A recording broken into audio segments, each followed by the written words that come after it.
Day, everybody. I hope all of you have had a wonderful week and a great day. For those of you that have a significant other, I wish you the best Valentine's Day with yours. And for those of you that do not, we can still celebrate love in all the right places with love for our friends and family. So happy Valentine's Day to everybody. Today's a special day for me, not because it's Valentine's Day necessarily, but because it's also my mom's birthday. So I'm giving a shout out to my mom because I can, and she'll probably see this. So happy birthday. As many of you know that have been following us, we have been on a journey called Back to Basics. And today's kind of the last leg of that. Now, the chaos of the pandemic has left me feeling like I can't remember what day it is, and everything's starting to run together. And I can't even believe that we're already in the middle of February.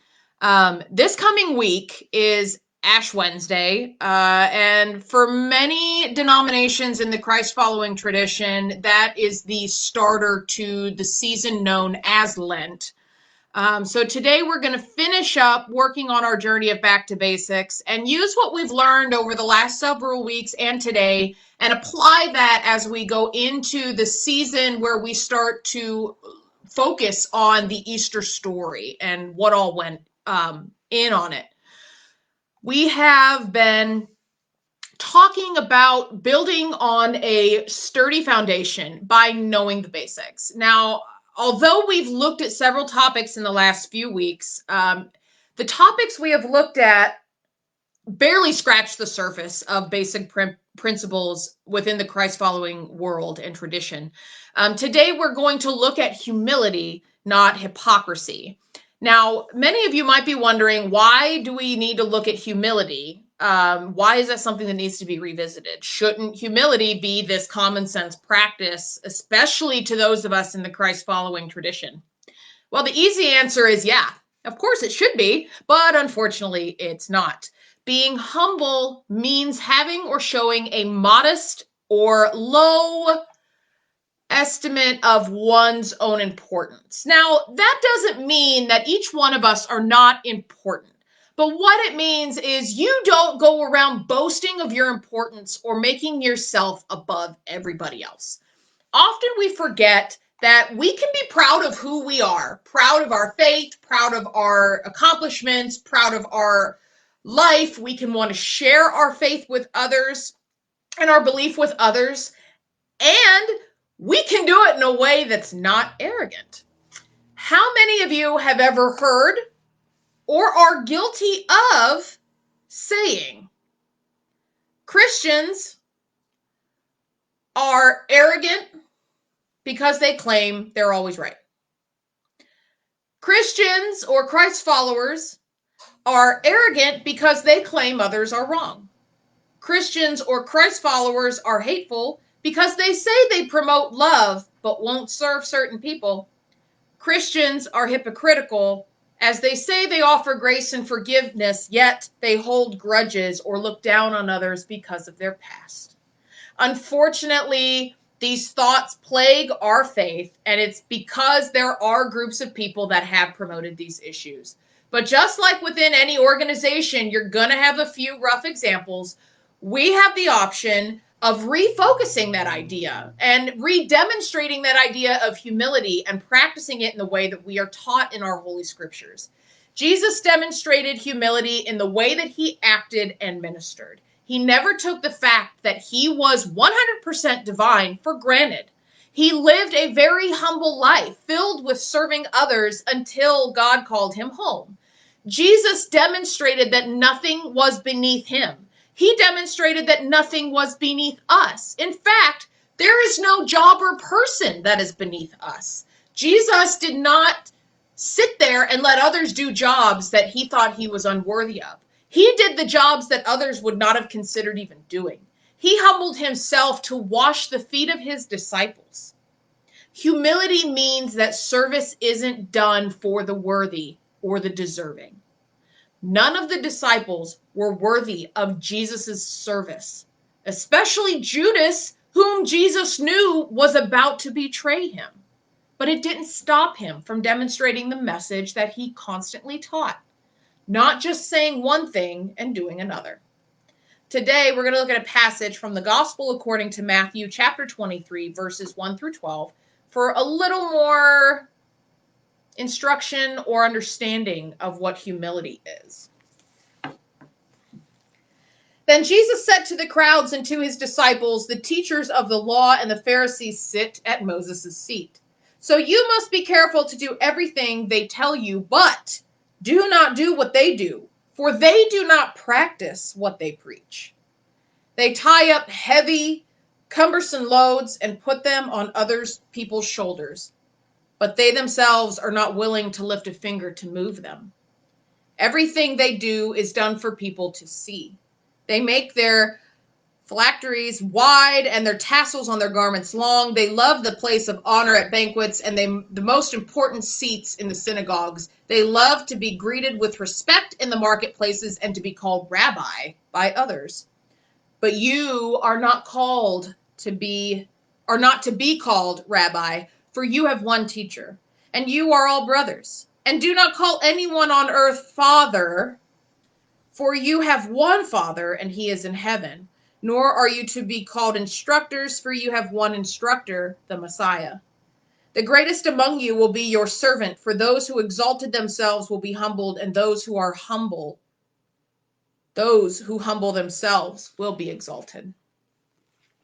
Now, this particular chapter of Matthew shows rejection of what official Judaism was at that time. It wasn't so much that Jesus disliked everything about Judaism, but his negative attitude was the fact that Judaism at this time, had become so legalistic that it almost blocked people from having the relationship with God that they were meant to have, this saving, loving, and forgiving relationship. Jesus held the Pharisees, who were very judgmental, and the scribes and the teachers of the law responsible for the state that Judaism was in at the time. There was this need to make sure that Jesus's crowd of followers and his disciples understood the danger of following a religion that in the end wouldn't give them the relationship with God that they needed. At this time, Judaism focused on outward observance. So in the eyes of Jesus, he needed to point out the fact that everything the Pharisees, the scribes, the teachers of the law were pushing for was honestly done all for show. It was about being seen. The same folks also love the idea of being honored, which if you think about it, and we go back to the 10 Commandments, anybody know the first 2 commandments? Anybody? Thou shalt not have any other gods before me, and thou shalt not create false idols. Now, if we're focusing on everything that we do needing to be recognized or honored or be made known, are we in some way making ourselves an idol? Many folks may even work in what we know today, in our own society. Many folks work to be promoted, not because they want to be able to be a leader or because they have great ways to expand a business they're in, or they want to see things change and keep moving and be a voice for others. They do it because they want a title. They want that recognition. Now, I'm not saying being promoted is a bad thing, but I'm saying that when we do it only for the honor and glory and not so we can help others, are we really doing it for the right reason? Now, many of you watching probably know that I am not known for being able to tame my bluntness all the time. I have worked very hard to get better at that, but I'm a person that calls a spade a spade. And I really want to point out the fact that Jesus is calling out not only the Pharisees, who were religious police, shall we say, scribes, but he was also calling out the teachers of the law. Now, these are all folks that are higher within the Judaism religion as leaders. And he's pretty much saying, don't do as they do because they're doing it for honor. But we see it today. There are those folks in the ministry field that do it for the title, that do it to be an idol, that do it for power. They think that they're perfect. Now, I've been that person that's seen it happen.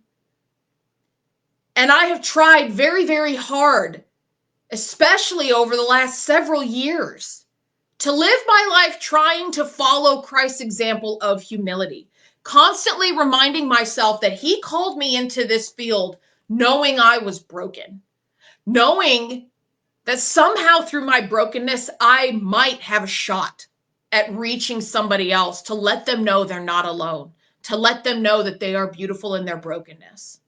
The Pharisees wanted to be called rabbi, to have that title just so they could have seats of honor, so they could have these vestments to put them apart from everybody else, that they could have tassels to enhance their social standing. We see it today. There are denominations that put a lot of emphasis on an outward appearance to stand others out from the crowd. But as followers of Jesus, we're not to do that. We're to act in the exact opposite way. God's needs are first. God needs to be put first, using our spiritual and intellectual resources that we can go out and serve others. God first, others next, self last. Now, I do want to make it very clear that you understand that self-care has to be part of your practice. Without you taking care of you, your relationship with God suffers. And when your relationship with God suffers, you can't serve and help other people.